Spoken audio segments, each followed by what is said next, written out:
Hi everybody, I hope you're having a great day. In this video I'm going to be covering Oro. He made his first appearance in Street Fighter III: New Generation in February of 1997.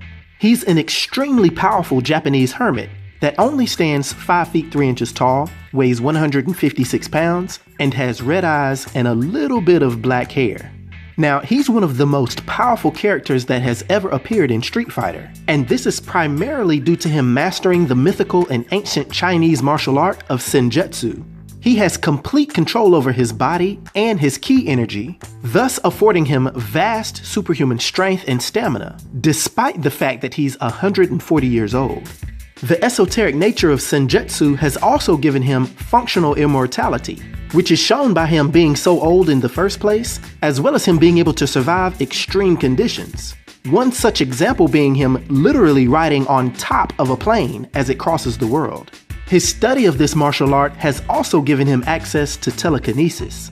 Similar to many true warriors, he loves seeking out a good fight, just to increase his skills and test himself.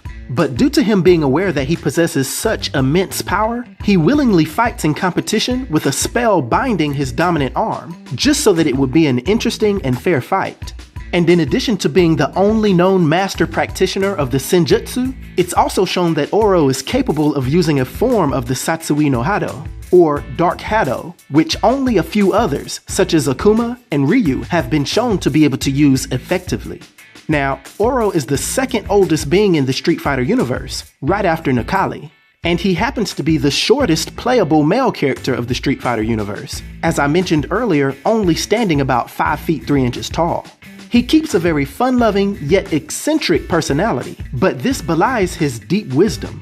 It's shown that when he was younger, he was a very lively and skilled warrior, similar to Ryu, and this led him to be borderline egotistical. But as he matured and got older, he became a hermit, and also became much more humble, modestly only considering himself a beginner of his fighting style, despite how vastly powerful he is. Oro has a very strong moral compass, and this has led him to feel the need to humble those that are extremely proud and arrogant, such as Urien and Akuma.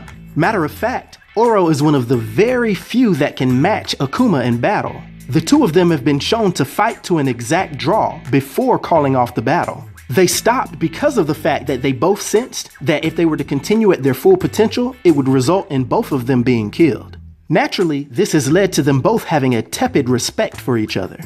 Now, although Oro was born and raised in Japan, he ended up living most of his adult life in the Amazon jungle. This is where he eventually became a hermit and started learning the secrets of the Senjutsu martial art. After several decades, he had mastered it, and this led to whispers around his area that led to many different apprentices showing up at his doorstep. But the extreme training that was required made them all wash out. This is what inspired him to leave Brazil after all of those years, going on a mission to seek out the perfect successor to his Senjutsu style. He would go on to build a friendship with Dawson and India, and later other characters. But it's when he enters into the 4th World Warrior tournament that he comes across his potential successor, Ryu. It's also during this tournament that he sensed the powerful dark ki that Akuma had, thus leading to their bout.